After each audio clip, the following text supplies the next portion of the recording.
நீங்க சிப்லிங்ஸ் பசங்களை அப்படி இல்லைன்னா நெய்பர் பசங்களை இப்ப வளர்த்துன்னு இருக்கீங்கன்னா இப்பவே மைண்ட்ல பிக்ஸ் பண்ணிக்கோங்க.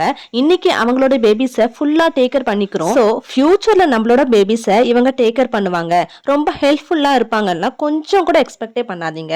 பிகாஸ் இப்ப இருக்க யாருமே அப்படி நடந்துக்கிறது இல்லை. அது எப்படி அவங்களால மட்டும் மறக்க முடியுதுன்னு தெரியல. ஈஸியா மறந்துட்டு அவங்க லைஃபை பார்த்துன்னு போறாங்க. அது கூட அவ்வளோ கஷ்டமா இருக்காது. பட் சில வருஷங்கள் அப்புறம் நம்ம பேபிஸை ஒரு 10 மினிட்ஸ் பார்த்துக்க முடியுமான்னு கேட்டா கூட எனக்கு டைம் இல்ல, இந்த ஒர்க் இருக்கு அந்த ஒர்க் இருக்குன்னு சொல்றப்பதான் வரும் பாருங்க ஒரு கோவம். டாலரேட்டே பண்ணிக்க முடியாது. அப்போதான் தோணும் நம்மலாம் எவ்வளவு முட்டாளா இருந்திருக்கோம், இவங்களுக்காகலாம் நம்ம எவ்வளவு சாக்ரிஃபைஸ் பண்ணிருக்கோம் அப்படின்லாம் யோசிக்கிறப்போ பயங்கரமா கோபமா வரும். அது எப்படி கொஞ்சம் கூட ஒரு நன்றி உணர்வே இல்லாம இருக்காங்கன்னு எனக்கு புரியல. பட் யோசிச்சு பார்க்கும்போது அவங்களுக்கு நம்மளுடைய தேவை முடிஞ்சிருச்சு. சோ இன்னைக்கு நம்மள வேணான்னு முடிவு பண்ணிட்டாங்க. பட் அதை நம்மளாலதான் அக்செப்ட் பண்ணிக்க முடியாம புலம்பிட்டு இருப்போம். இது போல நீங்களும் உங்க லைஃப்ல எக்ஸ்பீரியன்ஸ் பண்ணிருக்கீங்களான்னு கமெண்ட்ல சொல்லுங்க.